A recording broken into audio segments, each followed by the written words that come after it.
संसद के बजट सत्र के आखिरी दिन प्रधानमंत्री नरेंद्र मोदी ने लोकसभा में सांसदों को संबोधित किया। इस दौरान प्रधानमंत्री ने बताया कि 17वीं लोकसभा में ऐतिहासिक कार्य हुए। और प्रधानमंत्री ने संसद को बताया कि 17वीं लोकसभा में 30 विधेयक पारित हुए, जो एक रिकॉर्ड है। 17वीं लोकसभा से आज देश अनुभव कर रहा है और मुझे पक्का विश्वास है कि देश 17वीं लोकसभा को जरूर आशीर्वाद देता रहेगा। बहुत बड़ा काम। प्रधानमंत्री ने इस कार्यकाल को गेम चेंजर बताया और कहा कि देश बदलाव की ओर आगे बढ़ रहा है। इस कार्यकाल में बहुत ही रिफॉर्म्स हुए हैं और गेम चेंजर है। 21वीं सदी के भारत की मजबूत नींव उन सारी बातों में नजर आती है।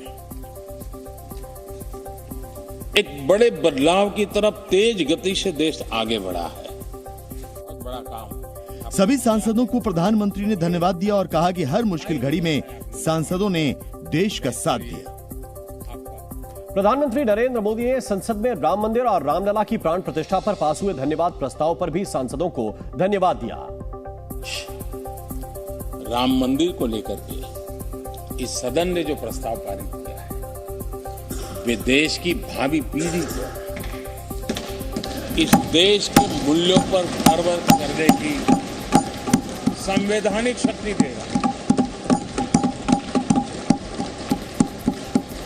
ये सही है कि हर किसी में ये सामर्थ्य नहीं होता है कि ऐसी चीजों में तो कोई हिम्मत दिखाते हैं, कुछ लोग मैदान छोड़ के भाग जाते हैं।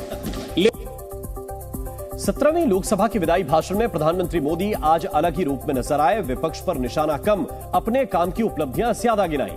राम मंदिर की बात करते हुए उन्होंने कहा कि राम मंदिर निर्माण ने भावी पीढ़ियों को देश के मूल्यों पर गर्व करने का मौका दिया। उन्होंने कहा कि हर किसी में सामर्थ्य नहीं होता, कुछ लोग मैदान छोड़कर चले जाते हैं, लेकिन मुझे चुनौतियों में आनंद आता है। 17वीं लोकसभा पर उन्होंने कहा कि सरकार ने इसमें 21वीं सदी की मजबूत नींव रखी है, लेकिन अगली यानी कि 18वीं लोकसभा में 100% काम होगा। पीएम ने कहा कि इस लोकसभा में कई गेम चेंजर रिफॉर्म हुए। 18वीं लोकसभा में नए संकल्प के साथ शुरुआत करेंगे। जम्मू कश्मीर का जिक्र करते हुए उन्होंने कहा कि अनुच्छेद 370 खत्म करके राज्य को सामाजिक न्याय दिया। पीएम मोदी ने कहा कि महिलाओं के सशक्तिकरण के लिए संसद में सीट रिजर्वेशन के लिए नारी शक्ति वंदन कानून बनाया गया। साथ ही मुस्लिम महिलाओं को राहत देते हुए ट्रिपल तलाक खत्म किया। पीएम मोदी ने कहा कि अगले 25 साल देश के लिए बहुत अहम है। इन 25 सालों में भारत विकसित बनेगा। पीएम ने कहा कि पेपर लीक के खिलाफ कठोर ऐतिहासिक कानून बनाया। पीएम ने यह भी कहा कि सरकार डेटा प्रोटेक्शन कानून लेकर आई और देश रिसर्च का बहुत बड़ा हब बनेगा। पीएम मोदी ने नसीहत देते हुए कहा कि लोगों की रोजमर्रा की जिंदगी से सरकार जितनी जल्दी निकल जाए उतना अच्छा है। सरकार लोगों की रोजमर्रा की जिंदगी में टांग अड़ाकर क्यों मुश्किल पैदा करती है। पीएम मोदी ने एक बार फिर मिनिमम गवर्नमेंट मैक्सिमम गवर्नेंस का नारा भी दिया। बजट सत्र के आखिरी दिन संसद के दोनों सदनों में अयोध्या में राम मंदिर के निर्माण और रामलला की प्राण प्रतिष्ठा पर चर्चा हुई। इस दौरान केंद्रीय गृह मंत्री अमित शाह ने राम मंदिर के लिए चलाए गए आंदोलन और लोगों को याद किया और राम मंदिर का विरोध करने पर कांग्रेस को आड़े हाथों लिया। इस दौरान सदन में जय श्री राम के नारे भी लगते रहे।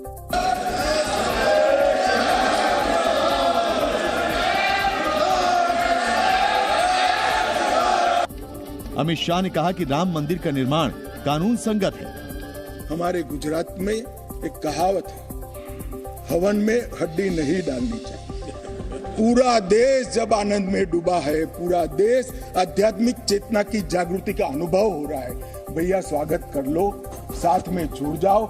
इसी से देश का भी भला है और सबका भला है। साथ ही गृह मंत्री अमित शाह ने AIMIM अध्यक्ष अजदुद्दीन ओवैसी पर भी तंज कसा। इतना ही नहीं, ओवैसी साहब चले गए, मुल्ला मसीही ने भी रामायण मसीही लिखकर सबके लिए इस आदर्श को प्रस्तावित किया है। अमित शाह ने लोकसभा में बताया कि 22 जनवरी का दिन करोड़ों भक्तों की आशा, आकांक्षा और सिद्धि का दिन है। यह दिन समग्र भारत की आध्यात्मिक चेतना का दिन बन चुका है।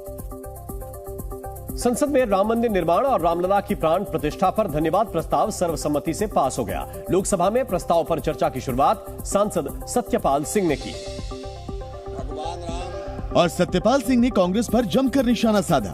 उन्होंने कहा कि कांग्रेस ने तो राम के अस्तित्व को ही नकार दिया था। 2007 के अंदर जब रामेश्वरम और श्रीलंका के बीच में राम सेतु के निर्माण का प्रोजेक्ट तैयार हुआ, उस समय की जो सरकार थी, उस समय की कांग्रेस सरकार ने, उनके संस्कृति मंत्रालय ने उच्चतम न्यायालय में जाकर के एक शपथ पत्र दिया और शपथ पत्र ये दिया कि भगवान राम नाम का कोई व्यक्ति इस धरती पर पैदा नहीं हुए, राम जो एक काल्पनिक विषय है।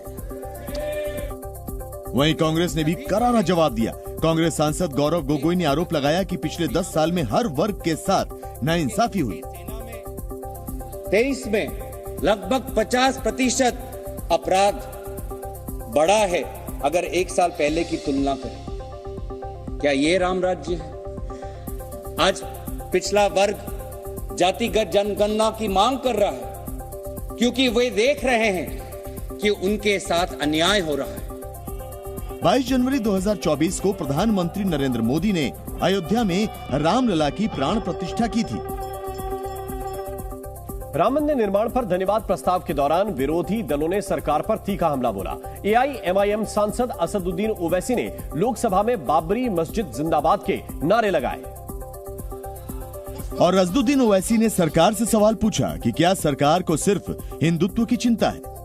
कि जब वजीर आजम जवाब देंगे तो क्या वो भारत के 140 करोड़ जनता के लिए जवाब देंगे या फिर सिर्फ हिंदुत्व की फिक्र रखने वालों का जवाब देंगे? साथ ही एआईएमआईएम अध्यक्ष ओवैसी ने कहा कि बाबरी मस्जिद का अस्तित्व आज भी है और हमेशा रहेगा। मेरी फिक्र में मेरा ईमान मुझे कहता है कि जिस जगह पर मस्जिद थी, है और रहेगी, बाबरी मस्जिद है और रहेगी। बाबरी मस्जिद जिंदाबाद, जिंदाबाद, भारत जिंदाबाद, जय हिंद। असदुद्दीन ओवैसी ने पूर्व प्रधानमंत्री नरसिम्हा राव और वरिष्ठ बीजेपी नेता लाल कृष्ण आडवाणी को भारत रत्न दिए जाने पर भी सवाल खड़े किए। संसद के उच्च सदन में भी राम मंदिर निर्माण और रामलला की प्राण प्रतिष्ठा पर चर्चा हुई। इस दौरान बीजेपी और कांग्रेस में जमकर वार पलटवार हुआ। बीजेपी सांसद सुधांशु त्रिवेदी ने चर्चा की शुरुआत की और कांग्रेस पर जमकर निशाना साधा। अब्दुल बरकत को रोशनी 1949 में दिख गई, मगर कुछ सियासत वालों को रोशनी 2024 में नहीं दिख रही है। साथ ही सुधांशु त्रिवेदी ने विरोधी दल पर प्राण प्रतिष्ठा में शामिल होने का न्योता ठुकराने पर भी घेरा। सबको बुलाया गया, विरोध करने वालों को बुलाया गया, ट्रस्ट के द्वारा गोली चलाने वालों को बुलाया गया और इकबाल अंसारी को भी बुलाया गया और इकबाल अंसारी प्राण प्रतिष्ठा में आ गए। उनका इकबाल तो बुलंद हो गया मगर इन लोगों का इकबाल जमींदोज हो गया। वहीं कांग्रेस ने भी बीजेपी पर जमकर पलटवार किया और राम के नाम पर सियासत करने का आरोप लगाया। उनके बताए सिद्धांत पर चलता हूं जो मर्यादा पुरुषोत्तम ने रखे। मैं माननीय सभापति जी, मैं भगवान राम का व्यापारी नहीं हूं। जो लोग भगवान राम का व्यापार करते हैं, राजनीतिकरण करते हैं, मैं वो नहीं हूं। 22 जनवरी 2024 को अयोध्या में रामलला की प्राण प्रतिष्ठा समारोह का विपक्ष ने बहिष्कार किया था, जिसे लेकर सत्ता पक्ष लगातार हमले कर रहा है। सरकार ने पूर्व प्रधानमंत्री चौधरी चरण सिंह को भारत रत्न देने का ऐलान किया। राज्यसभा में चर्चा के दौरान कांग्रेस नेताओं ने जमकर हंगामा किया और राज्यसभा में जयंत चौधरी ने जैसे ही अपना संबोधन शुरू किया, कांग्रेस सदस्यों ने हंगामा शुरू कर दिया। कांग्रेस अध्यक्ष मल्लिकार्जुन खड़गे ने राज्यसभा में जयंत चौधरी के बोलने पर सवाल उठाए। कोई एक मुद्दा जब आप उठाते, चर्चा करते, हमको हमेशा आप पूछते हैं किस रूल में, रूल बताओ। तो मैं भी यही पूछना चाहता हूं, किस रूल में आपने उनको बोलने के लिए परमिशन दिया? तमाम कोशिशों के बाद भी सदन में कांग्रेस का हंगामा नहीं थमा, जिससे नाराज सभापति जगदीप धनखड़ ने कांग्रेस नेताओं को सख्त हिदायत दी। आज के दिन हर किसान के दिल पर आप चोट कर रहे हो, उसके दिल को दहका रहे हो। चौधरी चरण जैसे व्यक्तित्व के ऊपर इस प्रकार का वातावरण हाउस में करना, और head should go in Shem. दरअसल सरकार ने कल पूर्व प्रधानमंत्री चौधरी चरण सिंह नरसिम्हा राव और हरित क्रांति के जनक MS स्वामीनाथन को भारत रत्न देने का ऐलान किया। Zee News।